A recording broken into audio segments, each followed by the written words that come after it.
नमस्कार, मैं हिमांशी। क्या आपको भी लग रहा है कि जैसे जैसे चुनाव नज़दीक आते जा रहे हैं, फेक न्यूज़ की संख्या बढ़ाती है? चिंता की कोई बात नहीं, क्योंकि फेक न्यूज़ फैलाने वाले हैं तो उस फेक न्यूज़ के बारे में बताने वाले लोग भी हैं। जी हाँ, ओवर टाइम कर रही लॉबी को ध्वस्त करने के लिए अब हम आपसे मिलेंगे सप्ताह में 2 बार पैम्फलेट पर्दाफाश के साथ। तो चलिए जानते हैं कि आखिर नए संसद भवन में विशेष सत्र के उत्साह के दौरान कौन-कौन है जो फेक न्यूज़ की दुकान खोले हुए है। शुरू करते हैं फेक न्यूज़ नंबर 5 से।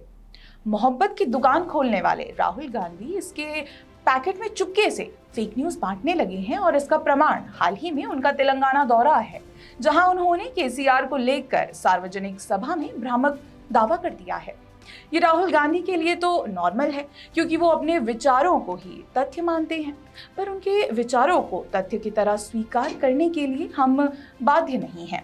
राहुल गांधी का दावा है कि केसीआर ने राष्ट्रपति और उपराष्ट्रपति चुनावों में बीजेपी का साथ दिया था। किसान बिल में जरूरत पड़ी, नरेंद्र मोदी जी ने एक इशारा किया, बीआरएस एकदम उनके साथ खड़ी हो गई। राष्ट्रपति के चुनाव में मदद की जरूरत पड़ी, वाइस प्रेसिडेंट के चुनाव में मदद की जरूरत पड़ी, एक इशारा किया, पूरा समर्थन मिला। हालांकि केसीआर ने तो सार्वजनिक मंच से राष्ट्रपति के उम्मीदवार रहे यशवंत सिन्हा का समर्थन किया था। यशवंत सिन्हा जी का तायीद कीजिए। यशवंत जी, मैं 2-4 शब्द जरूर कहना चाहूंगा। आशा करते हैं कि आप जीत जाए और देश का मान्यता बढ़े, देश का मान मर्यादा बढ़े। आप जैसे पर्सनालिटी जीतती है, व्यक्तिगत तौर पर आपका तो पर्सनालिटी बढ़ेगा ही, लेकिन देश का मान मर्यादा और बढ़ेगा। इसमें से एक तो झूठ बोल रहा है, और क्योंकि केसीआर ने स्वयं यशवंत सिन्हा को समर्थन देना स्वीकार किया था, तो फेक न्यूज़ फैलाने का झंडा तो राहुल गांधी के हाथ में ही दिया जाएगा।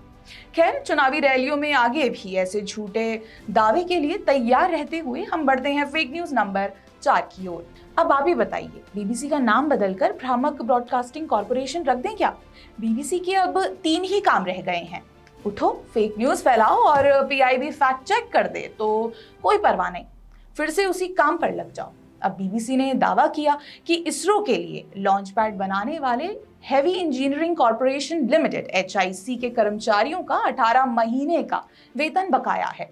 पीआईबी ने इस हेडलाइन को भ्रामक करार देते हुए इसका खंडन किया है। दरअसल HIC को चंद्रयान 3 के लिए किसी भी घटक के निर्माण का काम नहीं सौंपा गया था। HIC ने इसरो के लिए सितंबर 2003 से जनवरी 2010 तक कुछ बुनियादी ढांचे की आपूर्ति की थी। ऐसे में चंद्रयान 3 से इसे जोड़कर भ्रामक दावा करना बीबीसी पर प्रोपेगेंडा फैलाने के आरोप को बढ़ा सकता है। अब बढ़ते हैं फेक न्यूज़ नंबर 3 की ओर। मणिपुर में फेक न्यूज़ पेडलर्स की असंवेदनशीलता देखने के बाद अगर आपको आश्चर्य नहीं हुआ हो, तो वर्तमान में कनाडा के साथ चल रहे भारत के विवाद पर नजर डालिए। कनाडा द्वारा कट्टरपंथी निज्जर की हत्या के बाद लगाए गए आरोपों और भारत के जवाब के बाद सामने आई गंभीर स्थिति के बीच कई फेक न्यूज़ पेडलर्स द्वारा सोशल मीडिया पर फेक न्यूज़ फैलाई जा रही है कि सिख नेता हरदीप सिंह निज्जर की हत्या के बाद राष्ट्रपति भवन में सिख सुरक्षा कर्मियों को बदल दिया गया है और सेना सिख सैनिकों को छुट्टी देने से इनकार कर रही है। इस दावे के प्रसार के बाद किस प्रकार की विवादित स्थिति बन सकती है, क्या ये हमें आपको बताने की जरूरत है? फेक न्यूज़ पेडलर्स के दावे को पीआईबी ने फेक बताते हुए इसका खंडन किया है। पीआईबी का कहना है कि ये दावा फर्जी है और वैमनस्यता पैदा करने के इरादे से साझा किया गया है। सरकार द्वारा ऐसा कोई निर्णय नहीं लिया गया है।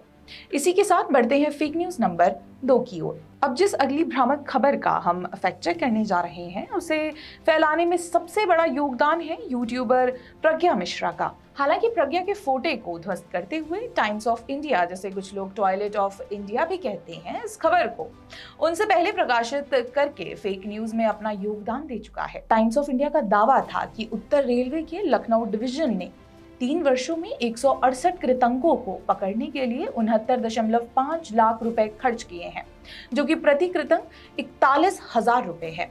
पीआईबी ने इस दावे का अगले ही दिन खंडन करते हुए इसे भ्रामक करार दिया। पीआईबी ने जानकारी दी कि लखनऊ मंडल ने अनुरक्षित सभी कोचों में कॉकरोच, कृतंक, खटमल, मच्छर आदि के कीट नियंत्रण के लिए ये लागत थी। लागत प्रतिवर्ष औसतन 25,000 कोचों में कीट नियंत्रण के लिए थी, यानी लगभग 94 रुपए प्रति कोच प्रति वर्ष या 8 रुपए प्रति कोच प्रति माह से भी कम। टाइम्स ऑफ इंडिया के दावे का पीआईबी के द्वारा खंडन किए जाने के बाद भी प्रज्ञा मिश्रा को इस पर वीडियो बनाकर झूठ फैलाने के लिए अलग से लताड़ लगानी चाहिए या नहीं? इसी के साथ बढ़ते हैं फेक न्यूज नंबर 1 की ओर। अब देखते हैं कि टॉप पर कौन सी फेक न्यूज है।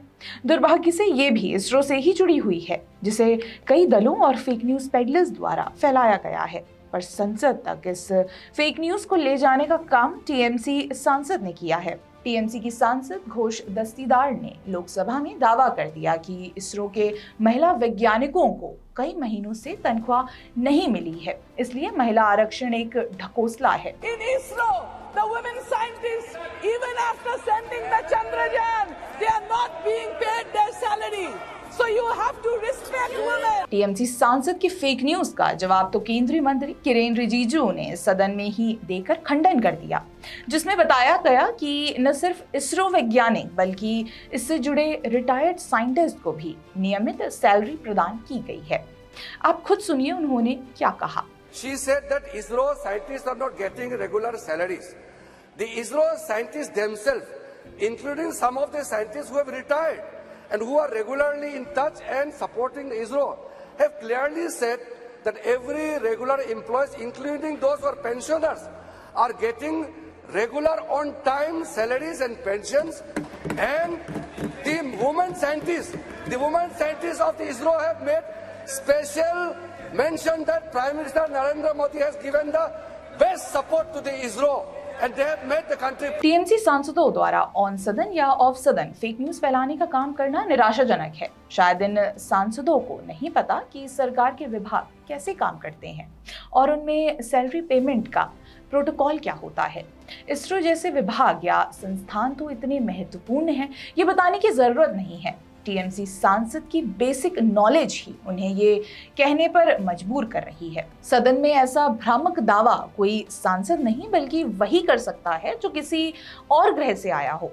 फेक न्यूज छोटे से स्तर से भी प्रसारित हो तो भी गंभीर होती है। इसके प्रभाव को ध्वस्त करने के लिए हम आपसे पर्दाफाश में मिलते रहेंगे। बने रहिए द पैम्फलेट के साथ। धन्यवाद।